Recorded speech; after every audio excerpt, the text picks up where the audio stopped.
more of like a progressive rock project than like an improvisational music project. Well, when we started as a studio project, we wanted to have performers, but they weren't as accessible at the time. Then about 2009, we met up with a very fine guitar player, Patrick Harvey, and he was jamming with us, and we did a session with him and Trevor Cadell, great saxophone player. And at that point, we were just so excited to have people that were playing the music that we wanted to be Getting playing. into it, yeah.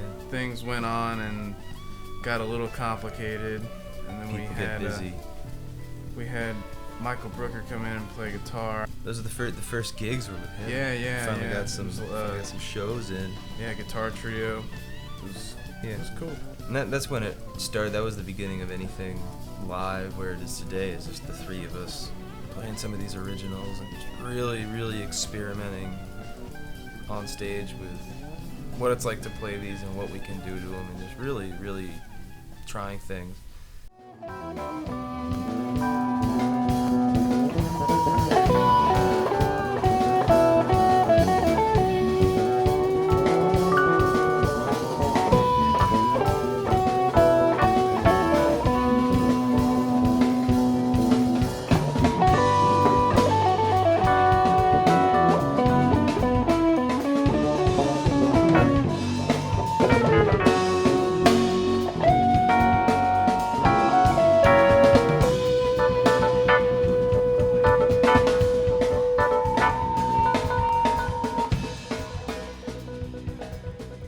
And playing with Michael was great, but Michael got so busy. He had like work on a completely like non-music related degree and graduated college, and was busy with lots of things. Got a hold of our buddy Lance Martin, who, when he had the time, did it for a while, and that was really cool. He had a completely different take on everything. Really, great approach to the guitar. Really had that spatial sound, color. Very ambient. He had that down. It was beautiful. And had some wonderful leads and some really good chops to add as well. But he had that down. And then more recently, as this past summer, is when Joe Hart worked on her stuff to do it, and we added our buddy Sam from school playing keyboard. Just experimented, did that for a show, and it went great. And so the past couple months, I guess, 6, 7 gigs, that many, we've had 4 people.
That we play regularly, which originally started out, like he mentioned, that had more through composed sections and had other parts.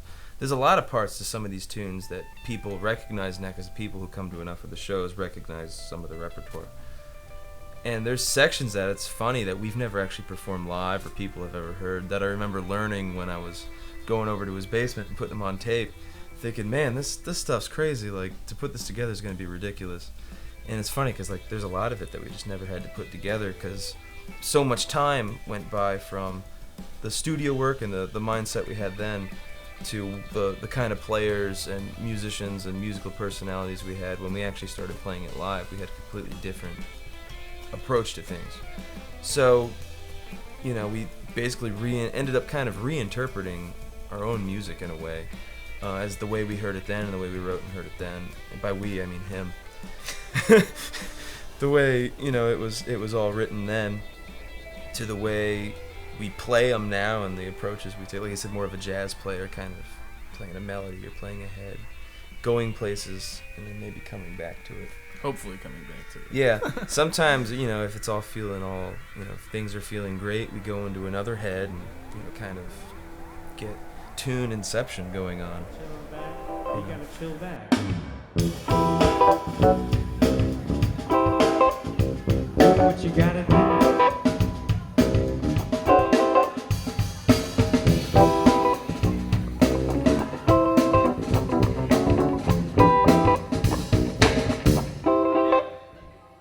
Well, get down on it. Get down on it. Get down on it. Well, get down on it. Get down on it. Get down on it. Well, get down on it. Well, get down on it. Well, how you gonna do it if you really don't wanna dance when you're standing on the wall? Get your back up off the wall. Well, tell me, how you gonna do it if you really don't wanna dance when you're standing on the wall? Get your back up off the wall. I heard all them people say, get down on it. Get down on it. Get down on it. Get down on it. Down on it.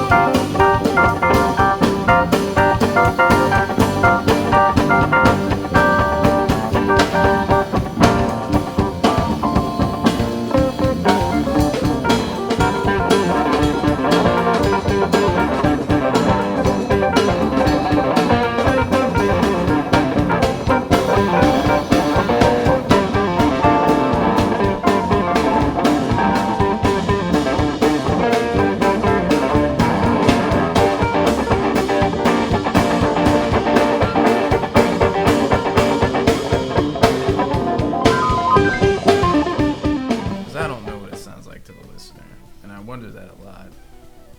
You know, being a musician, it's always the hardest challenge to not be your own worst critic and not beat yourself up all the time about stuff you could be doing better, and forgetting to realize how much good stuff is happening.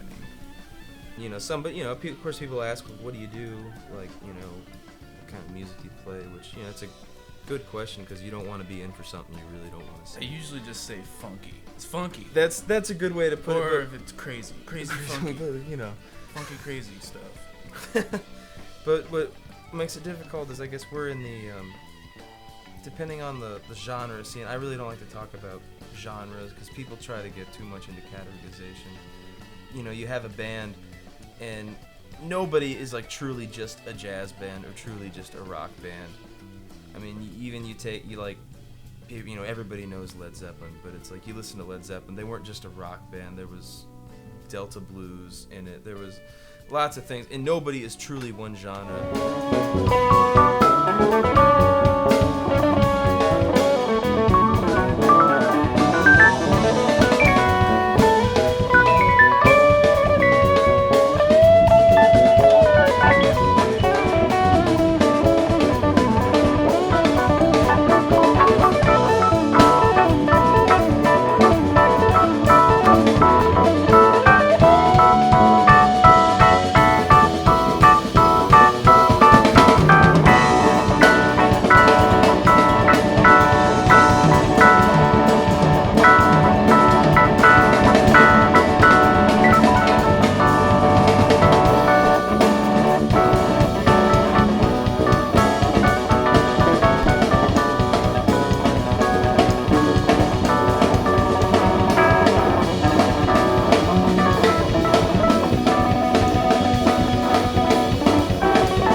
passionate about what we do and what, when we play, what we're going for, what this band is all about.